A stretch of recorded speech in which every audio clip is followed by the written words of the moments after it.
விஞ்ஞானத்தை வளர்க்க போறண்டி, ஏனாட்டாத விருந்து கலந்து காட்ட போறண்டி. வணக்கம் அன்பர்களே. தகவல் சாளரம் வழங்கும் அறிவியல் உண்மைகள் சயின்டிபிக் ஃபேக்ட்ஸ் காணொளி தொடருக்கு தங்களை அன்புடன் அழைக்கின்றேன். உப்பை தின்னவன் தண்ணி குடிப்பான். உப்பையும் சர்க்கரையையும் தண்ணீரில் போட்டால் உடனே கரைந்து கரைசலாகி உறவு கொண்டாடுகின்றது. ஆனால் இவைகளை எண்ணெயில் போட்டால் எதிரிகளைப் போல இணைந்து கொள்ளாத தன்மையில் அறிவியல் உண்மைகளை பார்ப்போம். எந்த ஒரு கரைசலும் உருவாவதற்கு கரையும் பொருளும் கரைப்பானும் சேர்க்கப்படும் பொழுது அதன் இயல்பான தன்மையில் அதற்கான முனைப்புடன் இருப்பது அவசியம் ஆகும். கரையும் பொருளை பொறுத்தவரை அதன் மூலக்கூறுகள் உடைந்து கரைப்பானை சேர வேண்டும். அதே நேரத்தில் கரைப்பானில் மூலக்கூறுகள் அதனை ஏற்றுக்கொள்ள தயாராக இருக்க வேண்டும். மற்றொரு கோணத்தில் பார்ப்பதாயின் கரைப்பான் கரையும் பொருள் ஆகியவைகளுக்கு இடையேயான ஈர்ப்பானது அவைகளின் தனித்தனியான மூலக்கூறுகளை காட்டிலும் சக்தி வாய்ந்ததாக இருக்க வேண்டும். பொதுவாக பொருட்கள் 3 வகையாக பிரிக்கப்படுகின்றன.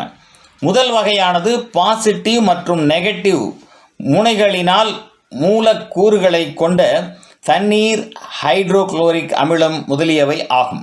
இரண்டாவது வகை துருவ முனைகள் இல்லாத சமையல் எண்ணெய், பெட்ரோல், டீசல் முதலியன ஆகும். மூன்றாவது வகையானது உடையும் அயோனிக் மூலக்கூறுகளாக உள்ள உப்பு முதலிய பொருட்கள் ஆகும். துருவங்கள் கொண்ட கரைப்பான் ஆனது துருவங்கள் கொண்ட கரையும் பொருளையும், துருவங்கள் இல்லாத கரைப்பான் ஆனது துருவங்கள் இல்லாத கரையும் பொருளையும் இணைத்து கொண்டு கரைசலாகும் தன்மையை கொண்டிருக்கின்றன. இதனால்தான் துருவ மூலக்கூறுகள் கொண்ட உப்பு, சர்க்கரை முதலியவை துருவ மூலக்கூறுகள் கொண்ட தண்ணீரில் எளிதில் கரைந்து விடுகின்றன. ஆனால் இந்த உப்பும் சர்க்கரையும் துருவங்கள் அற்ற மூலக்கூறுகள் கொண்ட எண்ணெயில் எப்போதும் கரைவது இல்லை.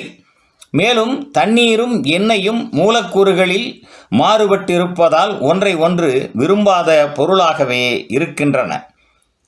அத்தோடு உப்பானது கடல் தண்ணீரிலிருந்தும் சர்க்கரையானது கரும்பு சாறிலிருந்தும் தயாரிக்கப்படுவதால் அவைகளின் தாய்வழி தண்ணீராகவே இருப்பதால் இந்த 2 பொருள்களும் தண்ணீரில் கரைவதில் வியப்பு எதுவும் இல்லை.